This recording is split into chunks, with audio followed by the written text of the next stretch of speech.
ধরো, এই রমজানটাই তোমার জীবনের শেষ রমজান। আর তুমি জানোই না, গত রমজানে যারা তোমার পাশে বসে ইফতার করেছিল, আজ তাদের কেউ কেউ কবরের নিচে। তারা ভাবেনি ওটাই ছিল শেষ। তুমি কি নিশ্চিত তোমার হাতে আরেকটা রমজান আছে? আল্লাহ বলেন, কুল্লু নাফসিন জাইকাতুল মাউত। প্রত্যেক প্রাণ মৃত্যুর স্বাদ গ্রহণ করবে। আমরা প্ল্যান করি ক্যারিয়ার, ভবিষ্যৎ, স্বপ্ন, কিন্তু মৃত্যু কোনো প্ল্যান করে আসে না। শুনো, শেষে একটা বাস্তব ঘটনা বলবো, যেটা শুনলে হয়তো তুমি কাঁদবে। কিন্তু তার আগে একটা প্রশ্ন।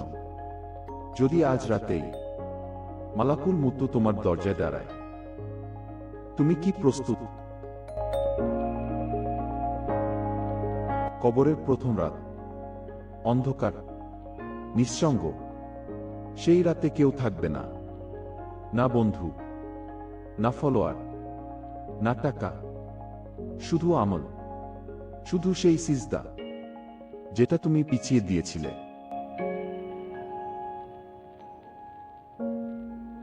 একজন ভাই ছিলেন, প্রতিটা রমজানে তারাবি পড়তেন। গত বছর বলেছিলেন, এইবার একটু ব্যস্ত আছি, পরের রমজানে ঠিক শুরু করব। রমজান গেল, ঈদ গেল, শাওয়ালের এক সকালে হঠাৎ হার্ট অ্যাটাক। এই বছর তার পরিবার তারাবিতে দাঁড়ায়, কিন্তু তিনি দাঁড়ান কবরের নিচে। তিনি জানতেন না ওটাই ছিল তার শেষ রমজান। কিন্তু শোনো, আল্লাহ আমাদের শেষ করতে চান না।